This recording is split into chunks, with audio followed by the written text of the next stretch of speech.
Today I'm going to do a very short video on the 4 forces of flight. It's a very basic concept, but you need to know it, so I thought I'd do a short video just to explain it really quickly. If you want more details, the Pilot's Handbook of Aeronautical Knowledge, or the FACT, Chapter 5, will explain this in more detail. We will also have further videos on certain concepts such as lift and drag later on as well. So, just to really quickly do an overview, the 4 forces of flight are lift, thrust, drag, weight, which is also called gravity for obvious reasons. So you have your lift and your weight or your gravity, and you have your thrust and your drag. Those are your 4 forces. And what they mean and how they are related is important. So most of these are pretty much self-explanatory. Lift is the force that is causing the airplane to go up. The weight and the gravity obviously is what's going to be pulling the aircraft back down to Earth. Thrust is what is going to be pulling the aircraft forward. For most of us, that will be produced by a propeller-driven engine. And then drag is what is going to be trying to keep the plane back or pushing the plane back. The easiest way to explain this would be if you were to stick your hand out the car window. If you have your hand this direction, the air is going to go around your hand. You are still going to have some drag trying to push your hand back, but as soon as you turn your hand sideways, you'll have a lot more drag really pulling your hand back. This is actually explained in more detail in a different video, but I just wanted to point out here that there are 2 main types of drag, and the one we are most familiar with is going to be Parasite Drag, of which there's lots of different types. But that would include if you were to stick your hand out the window, as soon as your hand is less aerodynamic, you're going to have more drag. So obviously in flying, drag is usually a bad thing. However, there is induced drag. You can't get rid of it. It's always going to be produced if you are producing lift. There's going to be just the collateral damage also of having induced drag. In a different video, we will talk a little bit about that, including wingtip vortices and why they're important and how they're created. But in the meantime, let's just focus on these. So these are the 4 forces in your test, and also you should just know there is a relationship between these. It might be kind of obvious, but these 2 are related, thrust and drag, and these 2 are related, lift and weight. They counter each other. So when you are in straight and level flight, that means that you have one heading and that you're not gaining or losing altitude. So your altimeter will say you're at 7,000 feet. Your airspeed will be going forward at the same speed, maybe it's 97 knots.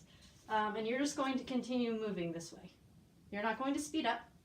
You're not going to slow down. You're not going to go up. You are not going down. You are in straight and level flight. When you are in straight and level flight, that means your drag is going to be equal to your thrust, which means any amount that's pulling you back, you're going to have an equal amount pulling you forward. Well, how do you know that? Well, let's imagine that your drag and your thrust were not equal. You might think, well, I'm moving forward. Isn't my thrust greater than my drag? If your thrust were greater than your drag, that would actually mean you are accelerating. You're not staying at your 97 knots. You'd be going 97, 98, 99, 100. You are breaking past the amount of drag that's holding you back.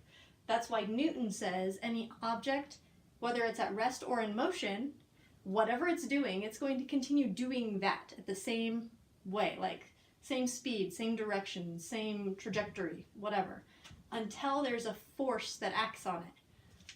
When these forces are equal, there's no additional forces acting on it. As soon as you add additional drag or additional thrust, you are now acting on the airplane and you are no longer in straight and level flight. So when you're in straight and level flight, there are no additional forces acting. Everything should be equal, at least on the same plane. No pun intended. So on this plane here we have thrust and drag. Our thrust will be equal to our drag. The same goes for lift and weight. So you have your lift and you have your weight, and they're going to be equal, so it's balanced in the middle for straight and level flight. So weight will equal lift. Same principle. But isn't lift greater than weight if we're flying? Well, no. If weight were greater, or lift were greater, then you'd actually be climbing. If weight were greater, you would actually be sinking. So your weight and your lift must be the same if you're going to be in straight and level flight. So that is not to say that your thrust and your weight are equal, or that your drag and your lift are equal, but that your drag is equal to your thrust and your lift is equal to your weight. And this is oftentimes a question that's in your knowledge test, so just kind of keep that in mind, but also realize what's going on with the airplane as you're flying through the air and you're trying to counteract all of these different elements here.